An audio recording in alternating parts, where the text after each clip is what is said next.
Hey, Dave Rother here, and in this video I'm going to talk to you about how crazy people are the answer to getting more visibility for your business. And what does more visibility for your business mean? It means more eyes on your products, your services, your brand, and fundamentally at the end of the day, more sales. So this is really important to understand, and it's actually really interesting, really fascinating.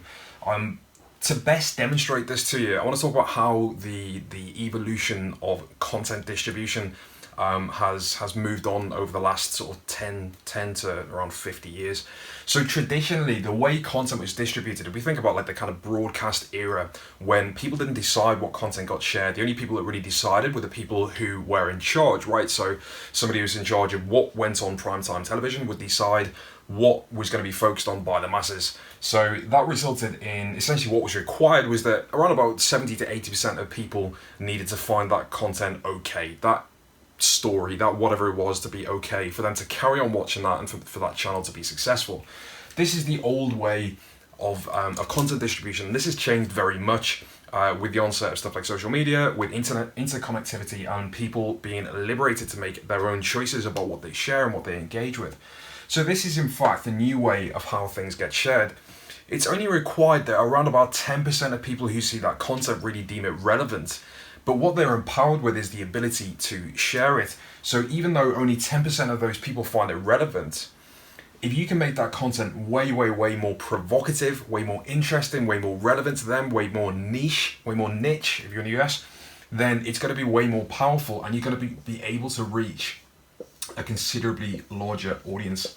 And guess what? Because we are so interconnected, and because we're so interconnected within our tribes as well, and we're so connected with people who share our same interests, then this new way of content distribution is going to actually not just reach potentially more people than this old method, which was limited to the amount of people watching that channel or reading that particular publication, for example. This new way is actually going to reach more people who are directly relevant to the kind of content that we are producing. So how does this come back to you and your content, and how to create content that gets shared? Essentially, what you need to do when creating content is focus more on this 10% of people. Focus on the crazy people. Now, fundamentally, people on the web are crazy. What we see and what we say we do and what we share is very different to reality. So, for example, one big change over the last few years with social media sharing in particular is that social media shares are switching from the kind of public domain, the open social media realm, into what's called dark social. So that sounds like a crazy complicated term, but in fact it's quite simple. So essentially, dark social means when you share something to somebody within a private messenger, for example. So if you were to share something via WhatsApp or Facebook Messenger, Instagram Messenger, anything like that, then that's referred to as dark social. It means that the company, we as the content producers, can't see that content's being shared. We haven't necessarily seen that share. Sometimes you will via your sort of Facebook ads management metrics. But the kind of long and short of it is that it's a private share. And these kind of shares are really relevant because people are far more likely to share stuff which helps them express themselves and express their kind of personality flaws and just kind of understand their own life, and B, also share it to people who they deem considerably more relevant. So it's far more likely that somebody's going to share. So for example, we've got two friends, say yourself and your friend both like fishing. If you see an article on the web which is specifically about a fantastic new type of fishing technique or fishing product, then it's very unlikely, increasingly less likely, in fact, increasingly less, can I do that? We'll roll it. It's increasingly less likely that that you will share something like a very specific niche fishing article to your entire friend base. So for example, just go share via my wall or share on my page. It's far more likely that you'll share that specifically to your one fishing related friend, which is going to be a lot more relevant and be a lot more value for you as a business owner. So essentially what we're talking about now is targeting the crazy people, and specifically targeting the crazy people with provocative content, stuff which is very specific to them and stuff which is eye-catching as well. So we talk a lot about in these videos the idea of uniqueness, or remarkability, of creating remarkable content. And you know, I think a lot of people are still kind of stuck in this mode because it's what we've known our entire lives, right? Up until the last few years, is broadcast mode, is creating content which is relevant for a large amount of people. But what this kind of realization should do for you is that in reality, your content should be a lot more specific, a lot more kind of grained down to specifically the crazy people, the ones who are more likely, more passionate about your niche. We're talking about the Comic-Con fans that attend Comic-Con conventions dressed entirely in, do the whole, what's it called, that thing where they dress up. Anyway, damn, that's annoying. I wish I could remember what that time is. But the guys who turn up to the convention completely dressed up and go the whole hog, collect every single item of Star Wars franchise. These kind of people are really, really crazy because they're the people who are far more likely to share. If we think about it, if you've come across this concept of the adoption cycle, then this is relevant for everything that you do in terms of content creation as well. So the adoption cycle basically talks about how new products, services, pieces of content are adopted, and it looks a lot like a chart which you're going to keep seeing coming up, a line in fact which you're going to keep seeing coming up in these videos that I do, because it's relevant to the distribution of everything really. So largely what happens when something is released is this, you get the bell curve. So we've spoken about this in the past in terms of creating viral content, viral things, that you release the thing, it reaches a point of critical mass where everybody's going crazy about it, it's getting shared like crazy, you're getting interviewed all over the web, and then eventually it tails off and you get to this point. And we've spoken in the past about how you maintain this curve going upwards and to the right by using ad spend, by using different distribution channels to keep poking your content into new places. And we'll talk a little bit in the coming videos about network theory and how this kind of, in a fun way, fear not, I'm not going to bore the crap out of you, or try not to at least, but we're going to talk about how and why this happens, why things drop off, and how you can actually rescue your content. But this same curve represents what happens when, or represents the sort of mass of people who adopt your content or your products or anything else. So it starts off at this point, and this is where people called the early adopters come in, and then you get I can't remember the exact terms, but it's like mid-stage adopters, and then there's another one here, and then this is the masses. Basically, the masses follow.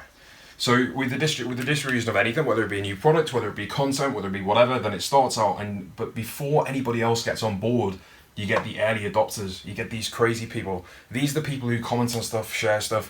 These people sit back. These are the people who sit in blogs, sit in Facebook groups and never say anything, but look at all the posts and read all the posts, the creepy people that are in there every single day but never actually do anything. Targeting these people is a complete mistake because they're never going to engage with your content. They might enjoy it, they might find it useful, but they're never going to engage with it, right? It's these people that you're after, the early adopters, or AKA the crazies. The people who are really, really passionate about your niche. The people who are really, really passionate about what you do and your industry, etc.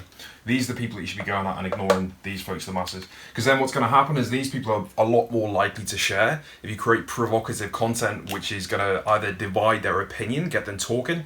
That's a really, really powerful way of actually getting people to take action and starting to get some kind of engagement on your content and on your anything, on your products.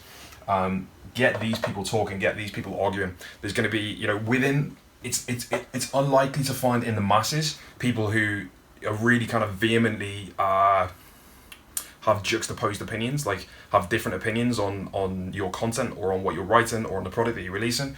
You're far more likely to find these conversations here, and these in terms of virality are really powerful. Like it's something which scares people, but having conflicts of opinion is really, really, really powerful in fact, because in terms of, so if you think about social media platforms and how they distribute content and how they deem if something's relevant or not, then what they're looking for is engagement. And how do you get engagement? That's through conversation. And what are the conversations that go on and on and on and on and keep creating more engagement and keep drawing more people in? It's usually arguments or debates. So these are the things that you should be going for, and it's definitely a scary thing, and it verges on the sort of into the realm of trolling and these kind of things, which isn't pleasant, obviously. But really, what you should be going for is conflicting opinions, so positive and negative feedback on your article, on your opinion, and the chances are, before too long anyway, that the people will start talking to each other about the whole thing. But what this does is Facebook, Instagram, anybody, any of these platforms that distribute content, if they see that people are constantly commenting on your content, then you're going to get ranked higher, you're going to get shown to more people are going to start chirping in, and the more that happens, that's when you start to create this snowball effect, and that's when you start to get more and more visibility. The last thing you want is to release a piece of content or a video or a product or any kind of post, and for people to see it and think, oh, well, that's nice, and then carry on scrolling. What you really need is that engagement. So driving conversation is a fantastic way of doing that. You know, some of our most successful ads in the past, some of my most successful ads in the past have been those which have been maxed out with, so Facebook used to have a metric in Ads Manager, which was positive feedback and negative feedback. Some of our most successful ads of all time, in terms of cost per acquisition, in terms of clicks, engagement, in terms of actual purchases, have been those which had 10 positive feedback and 10 negative feedback. That's crazy, right? So they actually got rid of this metric now. I'm not entirely sure why, but both positive and negative feedback maxed out on that post, and the engagement is huge. It blows up, the costs are crazy low, because you've opened up this bubble of conversation and engagement, and that draws more eyes in. It gets more eyes onto your post, onto your products, onto your sales. It brings your costs down. So that's the kind of power of conversation. And just to bring this full circle, where are you going to find that conversation, that conflict, that debate?